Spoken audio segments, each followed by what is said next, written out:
Welcome back, everyone. Now, we're not done yet. After letting the picture rest for a little while and coming back to it, I saw that there was one key element that I wanted to talk about, and that is perspective. Now, what I love about speed painting is like using perspective in terms of layers. So like I have this element, and this element, and maybe like this counts as like the almost like the matte painting of the scene.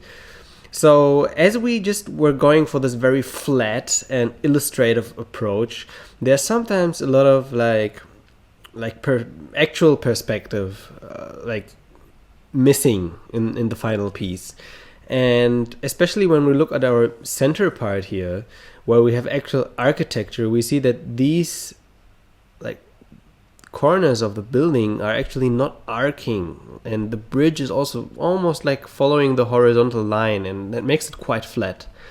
So what I want to do is I want to just like draw an imaginary like horizon where is actually like considering there are no mountains here, there's not this huge terrain that is just going like, let me just try to simulate like how this huge terrain in the background is like going upwards, like it's actually not a flat surface as we can see. It's really something that is tilted, like the whole terrain is tilted down. And now we can somehow imagine that our actual horizon is somewhere over here. If there were no mountains, no nothing, just a flat terrain.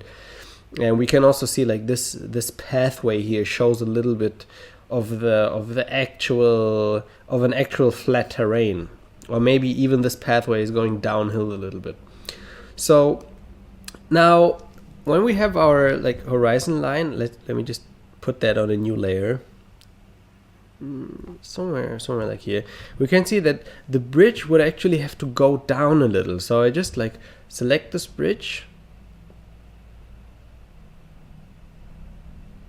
just like that. Oops.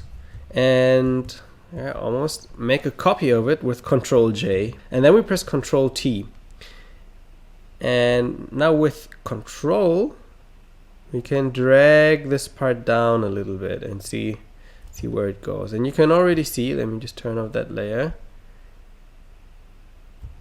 how we really have like a much more like a view that is almost like from underneath we're looking up this building, and that like makes a big difference.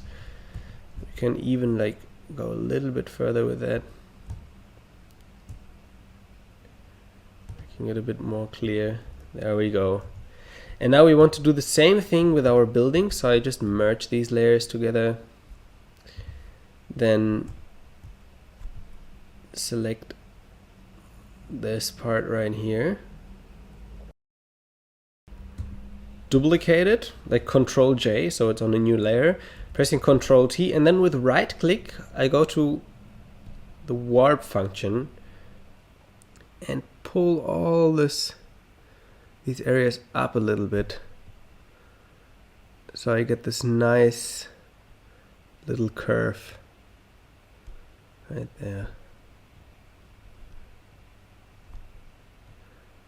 So it actually looks like we're looking from underneath onto this architecture.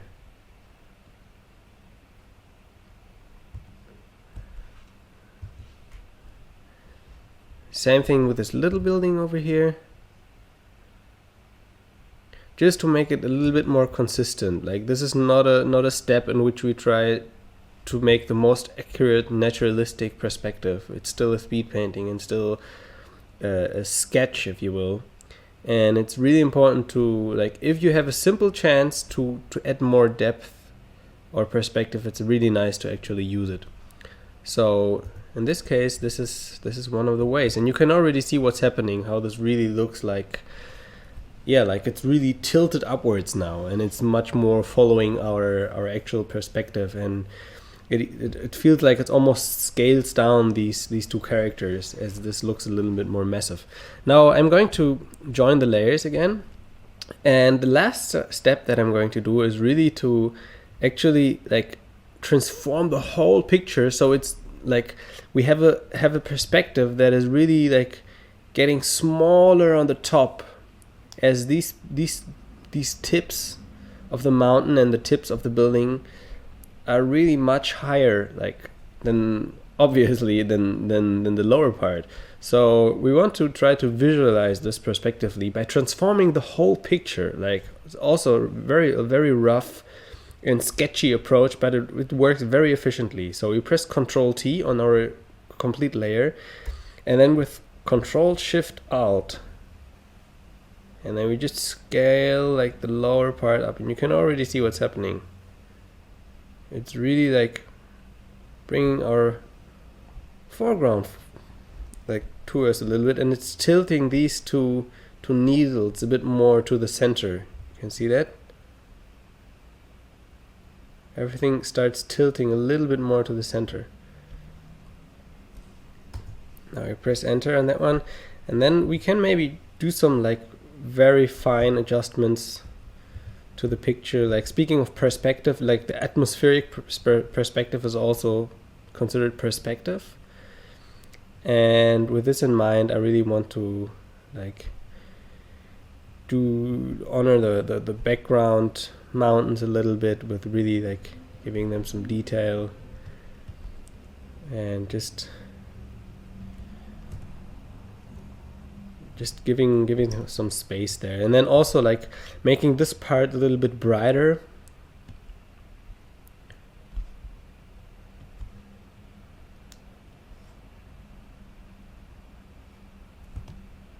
Just like that.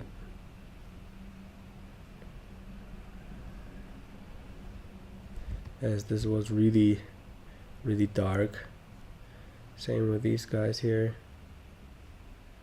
You can give them some space.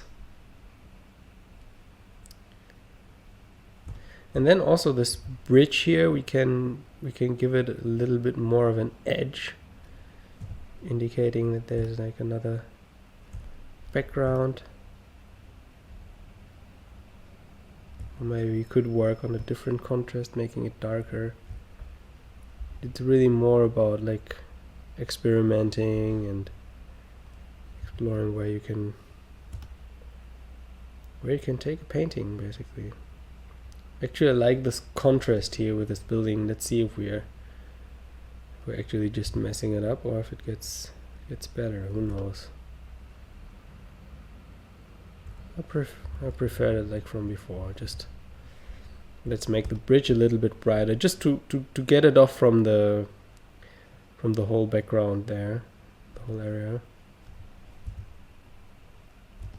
Just like that. Here we go. Now it's more readable, basically. And then add some details here.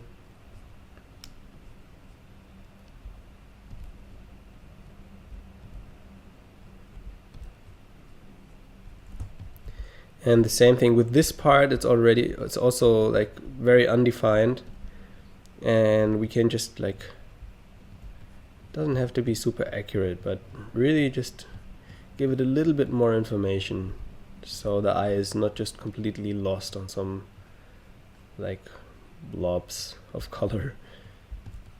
I mean, after all, it's all blobs of color, but it really helps to put them a little bit more into context and just help the eye wherever possible. So now let's just, I mean, this will be like the older version right here, but let us just compare what happened according to the perspective. You can clearly see how like the perspective like drastically like changed just with these subtle changes. It's amazing.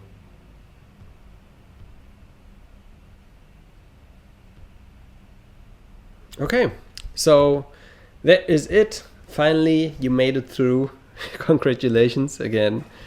And see you in the next class.